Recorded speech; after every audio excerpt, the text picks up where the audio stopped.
Welcome to iDream media. So panipuri ఒక danger పదార్థంగా తయారైపోయింది. దీంట్లో గాఢమైన కెమికల్స్ కలుపుతున్నారు. దీనివల్ల క్యాన్సర్ కూడా వస్తుందని చెప్తూ ఉన్నారు. సో కర్ణాటకలో అయితే బ్యాన్ చేశారట.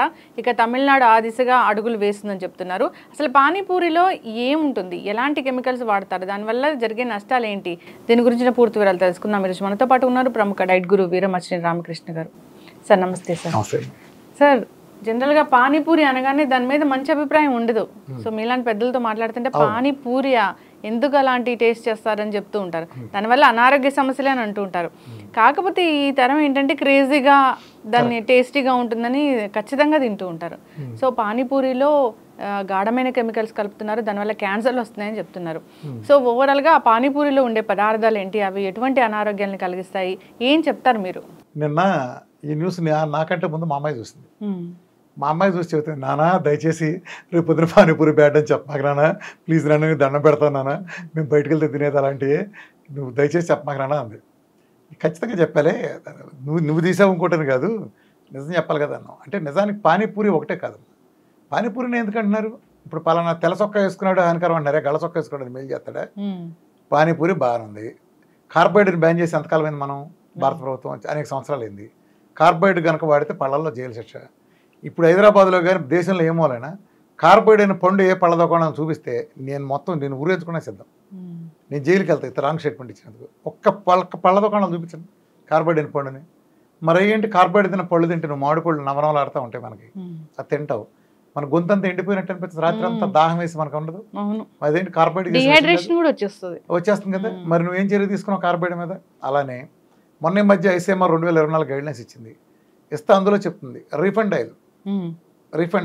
ఆయిల్ అంటే టోటల్ కెమికల్స్తో చేసిన రీఫండ్ ఆయిల్, ఏమాత్రం న్యాచురల్కి సంబంధం లేని ఓవర్గా హీట్ చేసి మన విషయాలకి క్యాన్సర్ కారణమైన రీఫండ్ ఆయిల్ ఉన్నాయి కదా, వాటిని బ్రహ్మాండమైన గానగాయలు మాత్రం మీరు తీసుకోవద్దు, గానగాయలే బ్యాడ్ అని చెప్పింది ICMR అని NIA బాధ్యత రహితంగా. అంటే వాళ్ళే ఇలా అచ్చోసిన ఆంబోతులాగా వదులుతాయంటే ప్రతి మనిషిని హాని చేసేదండి. ఇప్పుడు పానీపూరి నేను తిన్నావు, నువ్వు తినొచ్చు, లేదా 10 మందిలో వాళ్ళిద్దరు తింటారేమో, మరి రీఫండ్ ఆయిల్ అందరూ తినాల్సి వస్తుంది, ప్రతి ఇల్లు అవుతుంది. మరి దాన్ని ఏం చేయాలి? దాన్ని బ్యాన్ చేయటం పోయి ఏదో ICMR లాంటి వాళ్ళు NIA లాంటి వాళ్ళు బాధ్యత రహితంగా ఎలాంటి పరిశోధన లేకుండా సింప్లీ రిఫైండ్ అనే పేరులో ఉంది కాబట్టి రిఫైండ్ మంచిది అంటే కంపేరిటివ్గా దీంతో పోలిస్తే గానగల బ్యాడ్ అంటారు. గానగల బ్యాడ్ అని బ్లేటెంట్ స్టేట్మెంట్ ఇచ్చారు. వాళ్ళని ఏం చేయాలి మరి? మీరు అదొకటే కాదు కమ్మా, ఫుడ్ అంటే నూడిల్స్ ఉన్నాయి, మైదాతో చేసిన నూడిల్స్ హానికరం. చైనా నూడిల్స్ అని చైనా వాళ్ళు తిడతా ఉంటారు. చైనాలో మైదా పిండి వాడితే జైల్లో పెడతారు. అరుదుగా పందులకు పెట్టి ఆహారం వాడటానికి, ఆహారం కొరత వచ్చినప్పుడు వాడటానికి మాత్రమే మైదా పర్మిషన్ ఉంది. మరి మైదా పిండి నూడిల్స్, మైదా హార్మ్ఫుల్ కదా, హార్మ్ఫుల్ సబ్స్టెన్స్ కదా. మైసూరు బజ్జీలు వేసేది మైదాతోనే కదా, మన బటర్ నాన్ చేసేది అంతా మైదాతోనేగా, మరి తీవ్రంగా హానిగా, మరి వాటిని కూడా బ్యాన్ చేయాలిగా. ఆరోగ్యాన్ని హాని చేయింది ఏది? మనం ప్రతి చోట వేసే కలర్ హానికరమైంది. ఇప్పుడు పానీపూరి అన్నారు, నిజంగానే హానికరమైంది ఇది వాస్తవంగా. ఎందుకంటే అసలు ఇది హైజీన్ ఎన్విరాన్మెంట్ జరగదు. అంటే చిన్నాళ్ళు పర్లేదు, కానీ పెద్దళ్ళు అయితే కాళ్ళతో తొక్కుతున్నారు దాన్ని. ఆయన గతంలో కూడా ఆయనకు వీడియోలు కూడా వచ్చినాయి. ఆ మిక్సర్ లోపల కలుపుతారు కదా కూర, దాన్ని కాళ్ళతో కలుపుతున్నారు వాళ్ళు, ఆ తొక్కుతున్నారు కాళ్ళతో, అంటే మెత్తగా ఉండటం కోసం దానికంట. ఆ నీళ్లు పెడతాడు, హైజీన్టే ఉండదు. కొంతమంది అంటే వాళ్ళు ప్లాస్టిక్ కవర్లో వేసుకుంటారు, ఆ చేతితో ఉంచుతాడు. ఆ గోళ్ళకు ఉండేది దరిద్రం అంతా ముంచటం చేయటం. హైజీన్ చేసినా మనకు వచ్చే గ్లాసులో హైజీన్ ఉండొచ్చు, కానీ నువ్వు పెద్ద రెస్టారెంట్కి వెళ్తే వాడు లోపల కలిపేదంతా మళ్ళీ హైజీన్ లేదు. అసలు ఉండదు ఏంటంటే వీళ్ళు ఇదొక ప్రమాదం అయితే నిల్వ ఉంచుతారు. వీళ్ళు అన్నిటికంటే ప్రమాదం అయింది నిల్వ ఉంచుతారు. ఇందులో కలర్ కలపటం, కొన్ని ఎడిక్టివ్స్ కలపటం ఖచ్చితంగా నేరమే, ఖచ్చితంగా క్యాన్సర్ దారి తీస్తాయి. కానీ ఎందుకుని దాన్ని అంటున్నారు, ఎందుకు దాన్ని ఒక్కదాన్ని దాడి చేస్తున్నారు, ఎందుకని మిగిలిన అన్నింటిలోనూ అదే పని చేసినప్పుడు దాన్ని ఎందుకు చేయట్లా? ఇప్పుడు నువ్వు రెస్టారెంట్కి వెళ్ళమ్మా, ఏ రెస్టారెంట్ పార్సిల్ తెప్పించుకుంటావు, ప్లాస్టిక్ కవర్లో వేడివేడి సాంబార్ కడుతున్నారు, చల్లటి చట్నీ కడితే పర్లా, పలచట మైక్రాన్ ఉండేదాంటూ ప్లాస్టిక్ దాంట్లో కడుతున్నారు. అది కట్టే సాంబార్ ఆవిరైపోయినాక ఏమవుతుంది? అందులో లోపల ప్లాస్టిక్ కరిగి ఎక్కడికి వెళ్తుంది? సాంబార్ లోపలికే కదా. క్యాన్సర్లు ఎందుకు రావు? అట్లానే నువ్వు రోడ్డు పక్క హోటల్కి వెళ్తే ఇడ్లీ ఆర్డర్ ఇస్తావు, ప్లేట్ మీద ప్లాస్టిక్ కవర్ వేసి ఇడ్లీ తింటాం, ప్లాస్టిక్ కవర్ వేసి. అదే అరిటాక్ వేసి తింటే బొగ్గులో మాడిపోతుంది కదా, ప్లాస్టిక్ కవర్ వేసి అది కూడా మాడిపోతుంది కదా. పూరీల దగ్గర నుంచి అన్నీ ఇలా వస్తాయి, పూరి మైదా పిండితో వస్తుంది, వాళ్ళు వేసేది రీఫండ్ ఆయిల్, నల్లగుండ ఆయిల్, ఆ దాన్ని మళ్ళీ ప్లాస్టిక్ దాని మీద వేస్తారు. క్యాన్సర్లకు ఏమవుతాయి? రెండో క్యాన్సర్ రావడానికి ప్రధాన కారణం ఏంటి తెలుసు? అమెరికాలో క్యాన్సర్ రావడానికి మనకంటే ఎక్కువగా అక్కడ ప్రతి ఇద్దరిలో ఒకరికి పుట్టినప్పటి నుంచి చచ్చిపోయేలాగా ఉంటుందని WHO రిపోర్ట్ ఇచ్చింది. దానికి కారణం ఏంటంటే అమెరికాలో 2 పెట్లు ఉంటాయి, ఒకటి సర్ది పెట్టి ఒకటి వేడి పెట్టి, ఉదాహరణ ఫ్రిడ్జ్ అంటారు, ఉదాహరణ హీటర్ అంటారు. ఇది ఫుల్ హీట్లో ఫుల్ కూలింగ్లో చెడతేస్తారు, ఫుల్గా హీట్లో తోసేస్తారు, మొత్తం క్యాన్సరస్ అయిపోతుంది, ఫ్రీ రాడికల్స్ కింద మారిపోతుంది. ఎప్పుడు కూడా తప్పు. మన ఇళ్లలో కూడా చేసే పొరపాట్లు చాలా ఉన్నాయి. క్యాన్సర్ వచ్చి ఆ డీప్ ఫ్రిడ్జ్ నుంచి తీస్తారు, డైరెక్ట్ తీసుకొచ్చి దీంట్లో పెడతారు. ఆ పెట్టడం వలన ఏమవుతుంది, వెంటనే ఫ్రీ రాడికల్స్ తట్టుకోలేదు ఆ పదార్థం, దాన్ని సరిచే శక్తులకు ఫ్రీ రాడికల్స్ మారిపోతుంది. అది కాలకొట్ట విషయం. అలానే వంట హై సెకలో చేస్తారు. ఈ రోడ్డు పక్క చేసేట్ల ప్రమాదం ఇది కాదు, సన్న సెకం చేయరు వాళ్ళు, హై సెకం చేస్తారు. ఒకటి రిఫండ్ ఆయిల్ వాడతారు. రోడ్డు పక్క ఏంటి 5 స్టార్ హోటల్ దిగి వచ్చినాయి. 5 స్టార్ హోటల్ ఇంకా మోసం. ఎందుకు మోసం అంటే వాడు నిలవ ఉండకపోతే ఈ వ్యాపారులు ఎవరో కూడా పారేరు దాన్ని. ఇవాళ నువ్వు చేసావు, అంతా రెడీమేడ్గా చేసి అందంగా చేసి పెట్టావు, దాని తర్వాత కడిగేస్తారు, వెనిగర్ వేసి కడిగేసేసి డీప్ ఫ్రిడ్జ్లో పడేస్తారు. మరుసలో తీసేసి హై సెకలో వేడి చేస్తారు. ఆ వేడి కూడా పొయ్యి మీద ఎలా చేస్తారంటే ఒక ఫ్రైడ్ రైస్ కానీ ఈ కుర్చీలో ఎగరేసేటప్పుడు ఎంత మంట వస్తుంది, హై ఫ్లేమ్లో పెట్టేసి ఎగరేస్తారు. మనకంత వేడి మీద పెట్టి పూర్తిగా మనం క్యాన్సర్ని డైరెక్ట్ తెచ్చిపెట్టి అజినమోటో టేస్టింగ్ సాల్ట్ అంటాం కదా, ఈ టేస్టింగ్ సాల్ట్ వేయటం వలన పెద్దలందరూ ఎగబడి వస్తారు. అది మరి ఇళ్ళలో ఎందుకు వాడరు, అది క్యాన్సర్ వస్తుంది. అయితే ఈ పానీపూరిలో కూడా ఉంది అది అన్నిట్లో. అంటే పానీపూరిలో అజినమోటో వేయరు, కానీ ఇప్పుడు టేస్ట్ కోసం ఆ ఇండియనైజ్ అయిపోయింది. ఇప్పుడు చైనా వాడు చెప్పిన సూపు ప్రాసెస్ వేరు, దీన్ని ఇండియనైజ్ చేశారు. నాటాడు ఆడ మంచి గొడ్డు కారం వేసి, ఆడు మంచి ఉప్పు వేసి, మసాలాలు ఈడు ఓన్ వేసి, ఈడు ఓన్ స్టైల్ చేస్తారు చేసి, ఇవి ఏది దొరికితే అది సమస్తం వేసి నాశనం ఎలా చేయాలో అలా చేస్తారు. ఆ పూరి అయితే పూర్తి మైదా పిండి, పూర్తి మైదా పిండి. అసలు ఆ పొంగు రావటం ఇదంతా ఆయిల్లో ఇదేవటం, ఆయిల్ వాడతారు, దారుణం. అంటే ఇవన్నీ బ్యాన్ చేయాలిగమ్మా. అసలు రీఫైండ్ ఆయిల్ బ్యాన్ చేయాలి ఫస్ట్. గవర్నమెంట్లో వచ్చేసిన అంబోతులాగా వదులుతున్నాయి, ఐసీఎంఆర్ సపోర్ట్ చేస్తున్నాయి. అలానే ఉప్పు, కెమికల్ ఉప్పు మనం వాడేది. మన కారం 37 రకాల పురుగు మందులు కొడతారు. ఇవాళ ఒక కారం పచ్చిమిరకాయ చెట్టుకి పింద దగ్గర నుంచి ఇప్పుడు పురుగు మందులు కొడితే అది ఇలా అవుతుంది కదా, లేయర్ ఇక్కడ ఆరిపోతుంది, గాలిలో ఉంటుంది చెట్టు, ఒక ముందు తడుస్తుంది కదా పురుగు మందు, ఇది ఆరిపోతుంది. మళ్ళీ 2 రోజులు మళ్ళీ కొడతారు, మళ్ళీ ఇంకో లేయర్ పడుతుంది, అది కాయ చుట్టూతో ఆరిపోతుంది ఆ లేయరు, ఇది విషం లేయరు. మళ్ళీ ఇంకోటి అలా 37 లేయర్లు కొడితే కానీ మన 2 రాష్ట్రాల్లోనూ అది పండుమిరకాయ పంట బయట రావట్లేదు. దాని సరాసరి ఎండుపట్టం కూడా లేకుండా డైరెక్ట్ గోడౌన్లు పంపిస్తున్నారు. ఆ గోడౌన్ నుంచి మన హోల్సేల్ మార్కెట్లకి, తద్వారా రిటైల్ మార్కెట్లకు వస్తున్నాయి. మనం వాటిని కొని అంత దగ్గరుండి మనతో కారం పట్టించుకున్నా 37 లేయర్లు కొట్టిన కారం రోజు తింటే కాలకొట్ట విషయం కాకేంటి? ఎవడ బ్యాన్ చేశాడు 37 లేయర్లు కొట్టిందని? అది కాలకొట్ట విషయం కదా, కళ్ళు పోయినాయి వీళ్ళందరికీ. చెప్పమ్మా, పాలు ఉన్నాయి మన రాష్ట్రంలో. ఎక్కడ మన రాష్ట్రాలు చూడండి, దేశం చూసినా పల్లెటూళ్ళలో ఎవరికి గేదెలు వేసే ఓపిక లేదు, గేదెలు మళ్ళీ వ్యవస్థ లేదు. పట్టణాల్లో ఒక గేదె కూడా ఉండదు ఈ కమర్షియల్ వాల్యూ ప్రకారం. పట్టణాల్లో గేదెలు, పల్లెటూళ్ళలో గేదెలు ఎక్కడికి వస్తున్నాయి ఇన్ని లక్షల లీటర్లు, లక్షల టన్నుల లీటర్లు. ఇన్ని ఉంటే ఫార్మ్స్ ఎంతమంది సరిపోతాయి? ఒక చైతన్య కాలేజ్, నారాయణ కాలేజ్ సరిపో హాస్టల్కి. ఫార్మ్స్ ఉంటే ఇన్ని కోట్ల మంది జనాభాకి ఎక్కడ ఒక్క గేదె లేకుండా ఉండే చోట ఇన్ని లీటర్లు ఎలా సప్లై చేస్తాం 24 hours? నువ్వు ఎన్ని లారీలు అడితే అన్ని లారీలు ఇస్తారు, నేను ఎన్ని అడిగితే మరుసటి రోజు వాడిస్తాడు. ఎక్కడి నుంచి ఇస్తున్నాడు? నిజంగా వీళ్ళకి ఆడిట్ చేసే దమ్ముందా?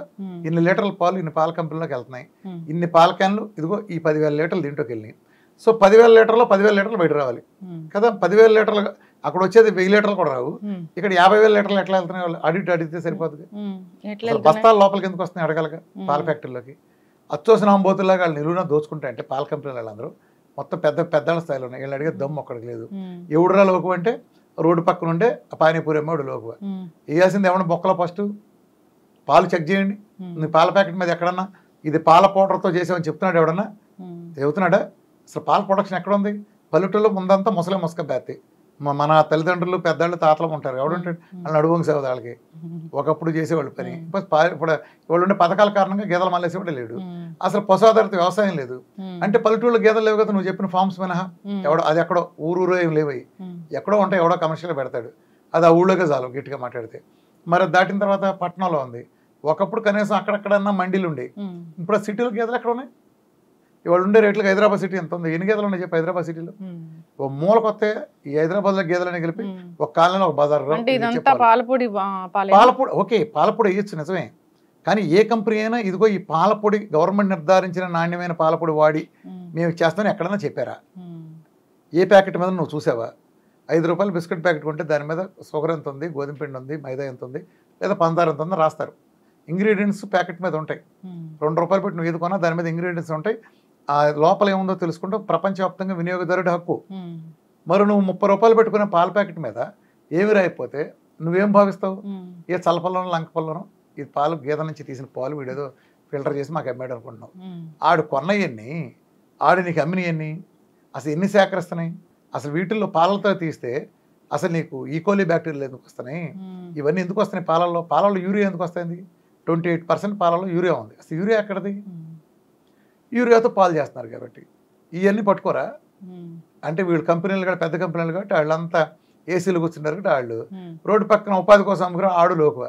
ఈ స్టార్ హోటల్ కేటుగాళ్ళ కంటే నన్ను అడిగితే వీళ్ళు చాలా నయం.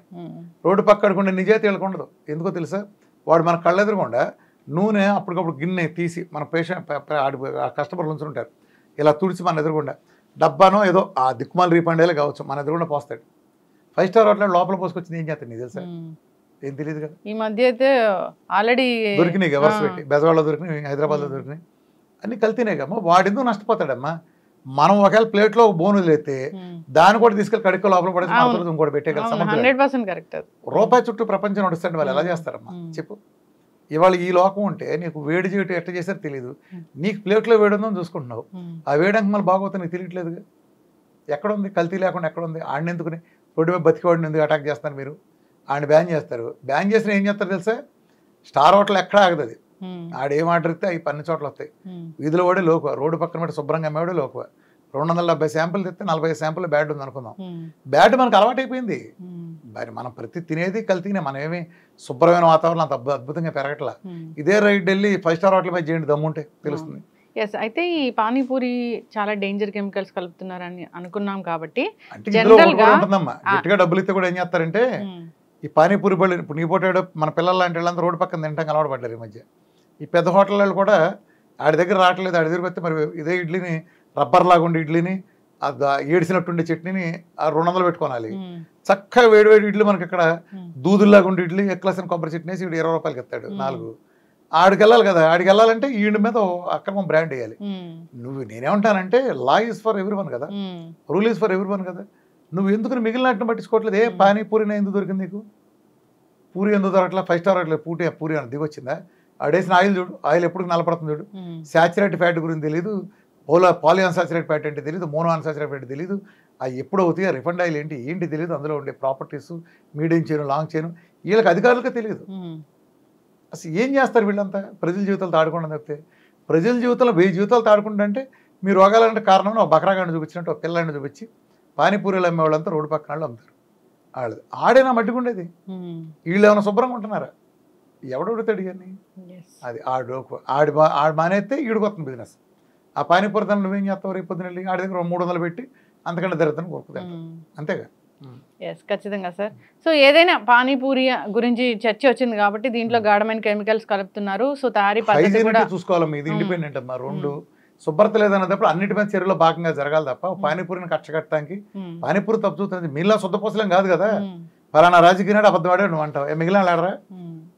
నువ్వెందుకు వాడిని అంటున్నావు? ఫలానా వాడు అవినీతిపరుడు అంటున్నావు, ఆడొక్కడే అవినీతిపరుడా?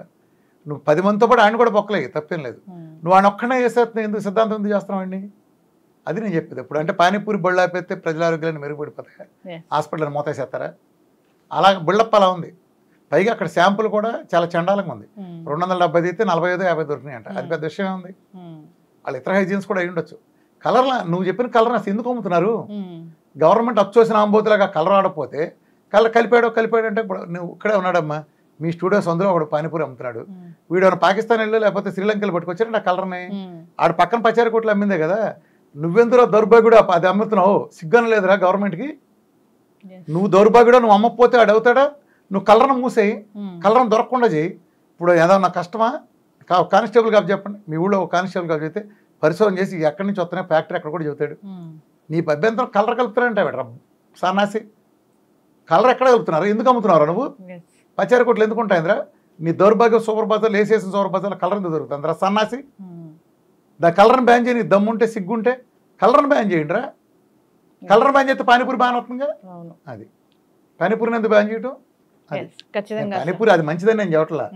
దాంతోపాటు బ్యాన్ చేసిన మొట్టమొదట ప్రభుత్వాలు అచ్చోసిన ఆంబోతుల్లాగా వదిలిన ICMR NIL భుజాలకు ఎత్తుకుని చెరువు భుజాలను ఎత్తుకుని జై బాహుబలి రేంజ్లో కీర్తిస్తున్న ఆ పెంట నీచపు కెమికల్ రీఫండ్ ఆయిల్, ఆ కెమికల్ భారతదేశాన్ని పట్టిపెడిసిన ప్రపంచాన్ని పట్టిపెడిన దౌర్భాగ్యం, దాన్ని బ్యాన్ చేయాలి.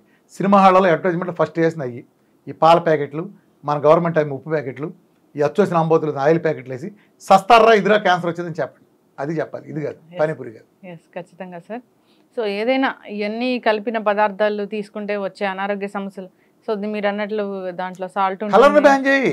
కలర్ నువ్వు ఆడు అజినమోటో దొరుకుతుంది, అజినమోటోని బ్యాన్ చేయి. నువ్వు అందులో ఏమైతే కలుపుతున్నావో ఆడ ఆకాశం నుంచి తేలేదు. నువ్వు వచ్చోసిన ఆంబోతులు సూపర్ బజార్ ఆడే అమ్ముతున్నాడు. ఈ సూపర్ బజార్ అని అమ్మనేకుండా చేయగాడు తేలేడు నీకు. సృష్టిస్తాడా ఏమన్నా? కలర్ మ్యాన్ వాడు సృష్టించాడు పానీపూరి బండాడు. హైజీన్ కూడా మెయింటైన్ చేయాలని కోరుకున్నాం. హైజీన్ మెయింటైన్ చేయాలంటే హైజీన్ ఆడే సొప్పంగా ఉంటాడు. నువ్వెలా డిసైడ్ చేస్తావు?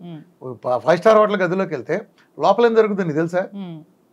ఆడేం చేసి తెచ్చాడు నీకు తెలుసా? నువ్వు బయట నీ ఎదురుకుండా చేస్తున్నాడు కదా. అట్లీస్ట్ ఆ నిజాతి ఏంటంటే నీ ఎదురుగుండా డబ్బాలు ఆయిలిపోతున్నాడు, నీ ఎదురుగుండా బజ్జీ వేపిస్తున్నాడు. ఆడిని ఎలా తప్పడతావు? ఆడ హైజీన్ లేడని ఎలా మాట్లాడతావు నువ్వు? హైజీన్ అంటే వేసుకున్న సూట్ ఉంది, వారం రోజులు గుందని సూటు గొప్పదా? లేదా ఆ రోజు అప్పుడే ఉతికేసిన కాటన్ చొక్కా అది గొప్పదా? వారం రోజులు ఉతకం సూట్ అయితే నీకు ఓకేనా? అది హైజీనా? Who will decide that? So మీరు అన్నట్లుగా మొదటి నుంచి పాలు కావచ్చు, సో రిఫైన్డ్ ఆయిల్స్ కావచ్చు, ఇలాంటివన్నిటి మీద కూడా ఖచ్చితంగా చర్యలు తీసుకోవాలని కోరుకున్నాము. ఏదైతే కల్తీ జరుగుతుందో ఆ కల్తీ జరగకుండా ఆపాలని కూడా కోరుకున్నాము. సో నిజంగా ప్రజల దగ్గరకు వచ్చి వాటిని వాడాక మళ్ళీ అప్పుడు రీసెర్చ్ చేసి ఇది మంచిది కాదని చెప్పే కన్నా ముందు వచ్చే ముందే దాని మీద ఖచ్చితమైన అవగాహన ఉండాలి. క్యాన్సర్ కలిగించి అన్ని చేయాలి. ఎస్, చాలా చక్కటి ఇన్ఫర్మేషన్ అండి, ధన్యవాదాలు.